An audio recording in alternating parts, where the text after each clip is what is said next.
This is an I Am Listening original podcast.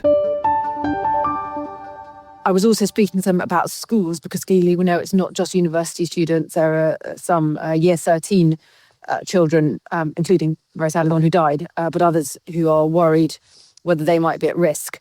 So the UK Health Security Agency is briefing schools, and I've been pushing them to give more information for parents about what to do if they're worried that their child is a contact.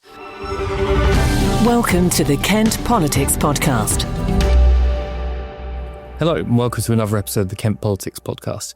I'm Daniel Essen, one of the local democracy reporters here at Kent Online, and I'm standing in for the regular host, senior editor Nikki White, who's away this week. This week I'll be taking you through the political response to the East Kent meningitis outbreak, some surprising personnel churn in the high levels of local healthcare in Medway and North Kent, fears about the impact of the new war in the Middle East might have on local councils, and the latest in plans for more than 20,000 homes in East Kent. So as you will have seen, Kent has been leading the national news agenda this week, but not because of politics, but because of an outbreak of meningitis in Canterbury and surrounding parts of the county. The incident was made public earlier this week, though it's thought that the illness mainly spread through 3 nights at the nightclub Chemistry earlier this month, and is mainly affecting young people and students. The event has tragically claimed the lives of 2 so far, a 21-year-old university student and an 18-year-old school pupil from Faversham.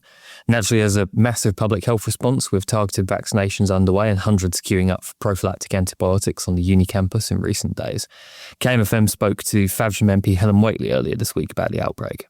Yes, I have had a briefing this morning from Susan Hopkins, who's the Chief Executive of the UK Health Security Agency. So they are leading the response to this outbreak. So they have been busy over the weekend, particularly in Canterbury at the University of Kent, where you've got, I guess, the epicentre of the outbreak and students affected. They've been doing things like contact tracing and giving antibiotics, sort of prophylactic antibiotics in advance to students who might be at risk. So that's been going on there. I was also speaking to them about schools because clearly we know it's not just university students. There are some year 13 children, including very sadly the one who died, but others who are worried whether they might be at risk. So the UK Health Security Agency is briefing schools, and I've been pushing them to give more information for parents about what to do if they're worried that their child is a contact. And they tell me they're going to put out some public advice later today for parents in that situation.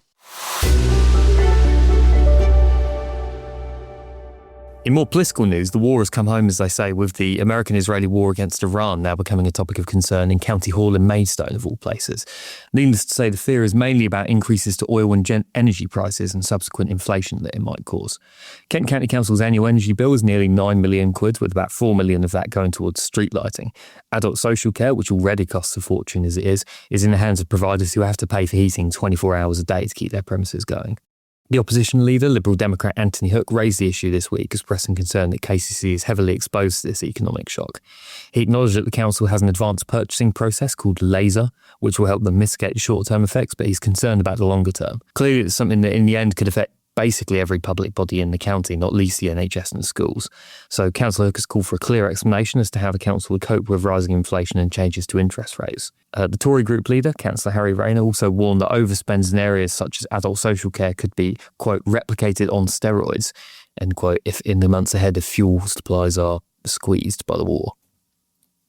Councillor Hook asks, quote, I'm asking the Reform UK Cabinet, who control the council, to be entirely transparent. What plans do they have to respond to these financial challenges as part of ensuring sustainable delivery of the council's responsibilities? We need a clear analysis of how extra energy costs for KCC will be dealt with and how this can be met within next year's budget.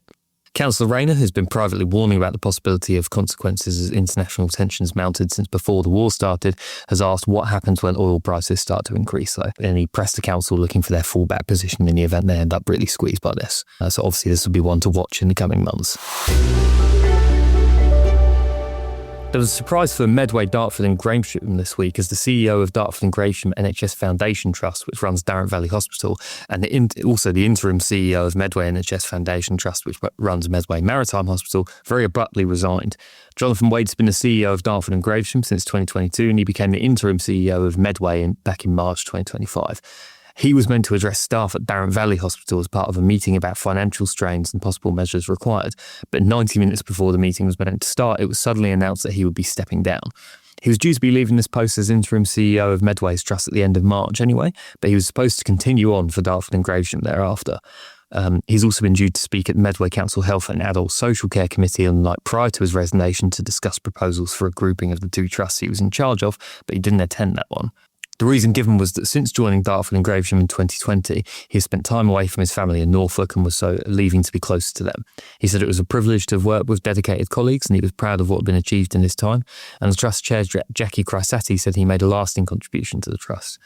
However, in Medway, this will mean the fifth CEO of the hospital since 2020, and the council's deputy leader and portfolio holder for health, Theresa Murray, said that despite the surprise and disappointment at the news, the authority would be ensuring Medway Hospital gets the attention it deserves and the fixes to long-term challenges it faces. The 6 MPs covering the area are attempting to arrange a meeting with Health Secretary Wes Streeting to make sure the two trusts get the focus they need to solve their problems, but one imagines Wes Streeting probably has other things in his hands at the moment.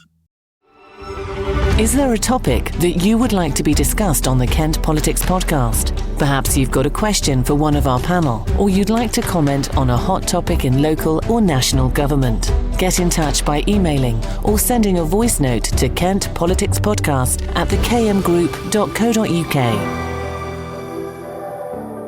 So on the District Council front, I've yet again been up to my eyes in local plans, you'll be happy to hear.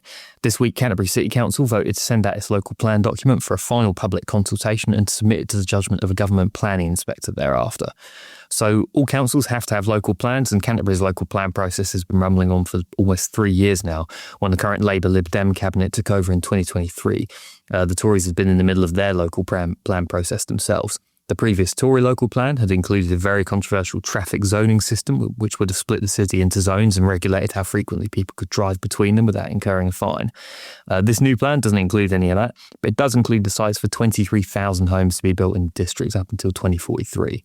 Councils legally need to have these plans to prove they're hitting government housing targets, or else they're at risk of having to approve what they call opportunistic planning applications coming up where they don't necessarily want them. However, this argument didn't get much truck at from objectors or other councillors at the meeting I attended, though. Many councillors were critical of it, saying that they wouldn't actually give the council any more control over development because a stall in house building in recent years due to environmental problems means that they're well away from hitting targets anyway, and therefore developers are still going to attempt to put in speculative planning applications. Regardless, after a marathon back-to-back cabinet and then full council meeting of just over 3 hours, council voted to send the plan out for consultation.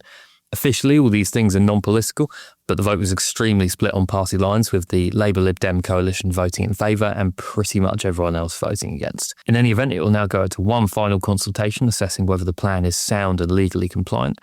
After that consultation ends, it will go before a government-appointed planning inspector who will hold an inquiry in Canterbury later this year before it becomes official council policy.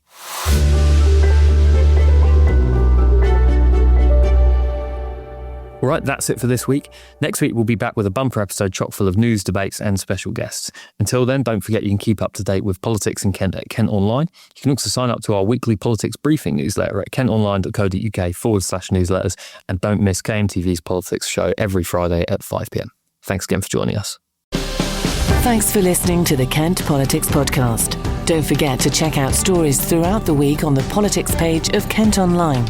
And you can watch the Kent Politics Show on KMTV every Friday at 5 p.m. or on demand at kmtv.co.uk.